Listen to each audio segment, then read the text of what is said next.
Instauré en 2017, le dispositif Devoir fait se décline à distance avec la crise sanitaire. Cet après-midi, enseignants, chefs d'établissement et élèves ont pu échanger avec le recteur de l'Académie de Nice, mais aussi avec la secrétaire d'État Nathalie Elimas. Le recours au distanciel évite le brassage des élèves, mais permet de prévenir le décrochage scolaire. Le retour d'expérience se révèle positif jusqu'à présent. Oui, vraiment, je crois que e-devoir fait est une réponse pour l'avenir, à l'accompagnement des élèves, à la relation qui s'établit sur le travail personnel en dehors de la classe et avec celui dans la classe. C'est souvent une question difficile pour les familles que de gérer les devoirs à la maison. Né dans la contrainte avec la crise sanitaire, le e-devoir fait a vocation à perdurer dans le temps. De manière générale, on a un élève sur trois qui participe à devoir fait globalement. En éducation prioritaire et en particulier en REP+, c'est à peine 1 sur 2, on est à 44%.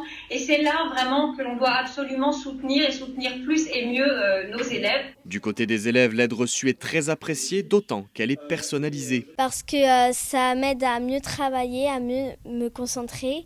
Parce que d'habitude en primaire, quand moi j'étais à la maison, je travaillais toute seule car mes parents et mes grandes sœurs ils sont extrêmement occupés. Donc ça m'aide plus à travailler. Parfois, travailler seul n'est pas forcément très avantageux, mais surtout travailler avec les professeurs, mais aussi les élèves qui participent au dispositif. Cela me permet donc de pouvoir exploiter leurs connaissances, tout comme ils pourront exploiter mes connaissances.